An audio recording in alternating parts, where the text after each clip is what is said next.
Belly. Look what I'm eating. Nyam, nyam, nyam. You're next. Welcome back to Fighting Words. I'm your host, Karisa Maxwell, joined by senior combat writer Andreas Hale and senior combat editor Tom Gray. Now, guys, there's a lot of big news that happened last week. This fight that we've been waiting for might actually happen, and that is, of course, for the undisputed heavyweight championship between Tyson Fury and Oleksandr Usyk. Now, before we get into the very weird contract stipulations for this alleged fight, I don't know if you've been following the back and forth between these two on social media, but it is entertaining, if nothing else. But it leads me to ask this very, very controversial question. Is Tyson Fury scared of Oleksandr Usyk for not making this fight a sure thing? Andreas? Yo, listen, Tyson Fury is something. I don't know if he's scared, but I don't like this. Like the idea that we're playing games and you know, all Usyk keeps calling him is, "Hey belly, okay. Hey belly, okay. Hey belly, okay." And the fight's not made. We've been down this road before with Tyson Fury and Anthony Joshua. So is it fear? I don't know if it's fear, but it's kind of like protecting your own interests, and I don't like that. I think Tyson Fury, if you're going to be the best fighter on the planet, you're already the lineal heavyweight champion. Fight the man. Quit playing games. Otherwise, I could see why people would say that you're scared of Oleksandr Usyk, because nobody cares about negotiations. Nobody cares about you changing the plan every week, every 3 days. And Usyk just says, okay, belly, you sound scared. Well, I mean, I don't think Tyson Fury is scared of much. You know, he's fought Klitschko in Germany. He's fought Wilder 3 times in the US. I don't think he's scared of Oleksandr Usyk. What he is a dreadful, dreadful pain in the ass when it comes to negotiations. And that is beyond dispute. I mean, the word fear and fighter, I don't think go hand in hand very often. I don't think that he's scared of him, no. But these protracted, never-ending story, negotiations that are going on here, it's really starting to take a toll on everyone. Fans, experts, anyone interested in the fight. It's just becoming a royal pain in the ass, excuse my French. Yeah, Tom, would you agree that when you do this stuff, like, listen, there's you may not be scared. I don't think any fighter is necessarily scared to fight another fighter. I think the issue is perception, right? I think the issue is people perceive you to be scared because why else would you put all these hurdles in front of somebody who is smaller, shorter? You have every physical advantage, and you're still not going to make the fight? I can see why people would say he's scared. Well, the money stuff, first of all, when it first came out that Usyk had said, Team Usyk had said 60-40 to the winner, I knew that was a non-runner straight off the bat because Tyson is the bigger draw here. I mean, I've seen some fans try to justify how it's a lot more even. It's not even. Tyson is a bigger star. I thought that 60-40 was 60-40 without a caveat was the answer to get the fight made. When Fury said 70-30, I said, wow, now you've went too low. There's no way Usyk will accept it. Usyk did accept it. And I thought, right, job done, because you can't do any better than that. But Tyson's already on saying, you accepted 70-30, and, it's just getting crazy. Now it's talk about a rematch clause, so you're just wondering what's coming next. But, we'll see.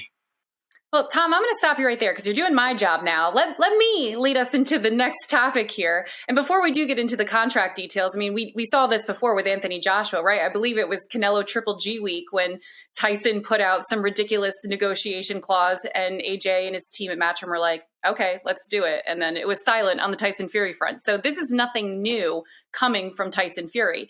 But this 70-30 contract, this negotiation, it is a little ridiculous, and especially fighting for an undisputed heavyweight title, getting 30% of the cut. That is really a big compromise on Usyk's front. However, there was a stipulation that he would only accept if Fury did donate $1 million towards the war effort in Ukraine, which of course I do commend. But have we ever seen a contract negotiation like this for such a high caliber fight? I would need to go way back. I mean, I know that when Lennox Lewis, for example, fought Evander Holyfield in New York, you're going back 24 years ago, Holyfield was on the bigger slice of the pie on that occasion because the fight was in the US, and at that time Holyfield was a massive draw. So Lewis had to acquiesce to Holyfield's demands. I don't know what the split was. I'd be surprised if it was as low as 70-30, but it just goes to show how much Usyk really wants this fight. Tyson Fury is very off the wall. He's like a box of frogs.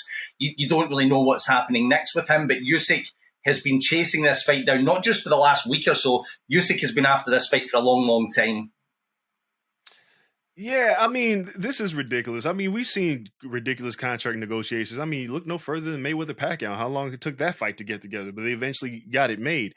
The thing that troubles me about this is the fact that Usyk continues to say okay to every contractual demand. Like, at a certain point, you look stupid putting more hurdles in front of the man because he's just going to take them all. But that, again, it tells you that Usyk is betting on himself. He believes in himself. And he knows, like, even if it's 30%, it's going to be more than he made in just about every other fight that he's had. So why not take it? If you believe you could beat the man and get paid. I don't know what Tyson Fury is thinking or doing with all this because it just doesn't make him look good. It makes him look like a fool. And I like Tyson Fury. I think he's a great showman for the sport. But public negotiation is like the worst thing in boxing because who knows how much of this stuff is actually going to happen.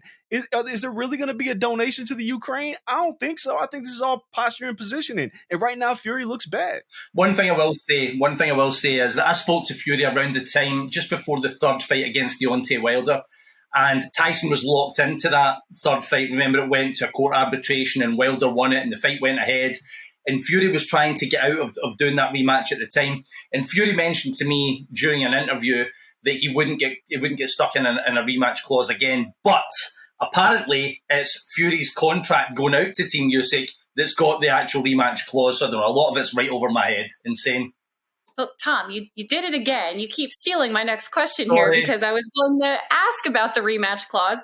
Not only is the purse being publicly negotiated, but this rematch clause, there's a lot of back and forth. There's a lot of he said, to be quite honest. So do you think a rematch is necessary? Again, being that, let's be honest, if this fight does happen, this could rival Garcia Davis or Davis Garcia as the biggest fight of the year, given that it is for undisputed heavyweight champion. So do we need to see a rematch? To be honest, Karisa, I hate rematch clauses in the first place. I mean, in an era where elite level fighters are fighting once or twice a year, it tends to hold up the division. And there's a lot of guys waiting. You know, Joe Joyce is waiting. Joe Joyce is 37 years old. He's not had a world title shot yet. So, and that's just one example. So I don't go for rematch clauses in the first place. But a lot of fighters and their teams are wanting to protect their investment. In other words, for example, let's say Usyk comes over here, boxes out of his skin, wins 9 rounds out of 12 and doesn't get the decision, and there's no rematch clause. You know, if you've represented Usyk in that instance, you feel like a bit of an idiot that you never had that protection.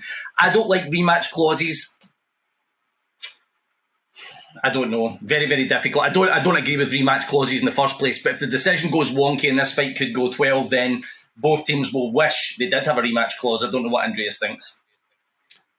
Rematch clauses are stupid for this particular reason, because it usually protects just one fighter, right? Usyk he holds 3 belts in this division. Tyson Fury holds 1. Now I get he's the biggest star, but I don't like anything that justifies that you get a rematch. Like if I blow you out, that's it. I don't need to see you again. I think if the public demands a rematch, then you have a rematch. If it's a very close fight, like let's talk about Corrales and Castillo.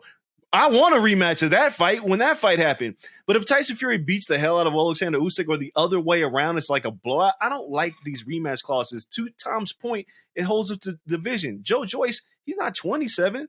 The man's old. He needs to fight now. Anthony Joshua's hanging around. Deontay Wilder's hanging around. Andy Ruiz, even though we don't know what that man is doing, he's hanging around. Like, you go down the list of guys that want to fight for these titles, and then, Tom, you notice, this gets messy with sanctioning bodies. Yep. This could very quickly not be an undisputed title fight anymore if they keep playing around. We just saw it with Tank and Ryan Garcia. Tank needed a rematch clause. Ryan bet on himself and said, okay, fine, I'll give you what you want to get this fight. But rematch clauses are dumb because it only protects one fighter. They need to get rid of them unless the public demands it. I don't want to see you. Well, I would argue that, the rematch clause isn't really what's holding up these fights. It's Tyson Fury going back and forth and coming up with crazy negotiations and conversations that never actually come to fruition, which brings me to my next question. Is this entire debate that we're having a grand waste of time? Because is this fight even going to happen? I believe the fight is going to happen. If I had one piece of cynicism in relation to it, it's the date. I mean, we're looking at April 29 here, which I think is about 5.5 or 6 weeks off. For a fight at Wembley, the amount of logistics that goes into that, getting that done on site, everything that needs to be arranged in terms of your US broadcaster, your UK broadcaster, your build-up features. You know, all these broadcasters are going to want one-on-one interviews. You're going to be putting out, you know, episodes of Fury versus Usyk Undisputed. That's a very, very short window of time to get a fight of this magnitude over the line. I think the fight happens, and I think it happens next for both guys. April 29 is where I'm starting to have my doubts. I'm going to say no. You want to know why I'm saying no? To piss Tyson Fury off. Because listen, Tyson Fury just did this with Anthony Joshua, right? Like, we went through this whole thing where everybody reported that the fight was done, and then they kind of pulled the rug out from under us. I can't take this stuff anymore. Like, to Tom's point again, April 29th is literally around the corner for an undisputed heavyweight championship fight. Now, if the fight doesn't get done, I don't think Oleksandr Usyk is going to sit around and wait until late summer to make this fight. I think he'll have to take another fight. I think the sanctioning bodies will step in at some point and was like, hey, we got mandatories for you guys to fight. So right now, I'm going to say no, because Tyson Fury's playing games. And he played games with Anthony Joshua, and that fight still ain't made. And it was the most lucrative fight in boxing, and it didn't get made. But we know, those of us that knew better, knew the day that Tyson Fury set out those plans, that fight wasn't going to happen. I'm starting to feel that way about this. You don't really want to fight. You want to play with our emotions. Stop playing with our emotions, Tyson. Make the damn fight happen. But I don't believe it's going to happen because he keeps playing. To your point, Usyk actually has a mandatory assignment. If he doesn't fight Tyson Fury, which would supersede the mandatory, he needs to fight Daniel Dubois, I believe. And then the WBC, I don't know where they're at with Tyson. But I heard an interview where Usyk has essentially said if it's not Tyson Fury, he is not fighting. And that wasn't so long ago. Well, I guess we'll find out in less than 6 weeks, because this fight does need to get on the calendar so that we can send someone to it to cover it, because it is going to be a very large fight and we've got a lot of work to do if it does happen. It's such a quick turnaround. But when that fight is made, I'm sure we'll be right back here on Fighting Words talking about the next big thing that came out of Tyson Fury's mouth. And I look forward to that actually happening. But in the meantime, this has been Fighting Words. Come back next week for a new episode. I'm Karisa Maxwell for Andreas, Hale, and Tom Gray. We'll see you next week on Fighting Words.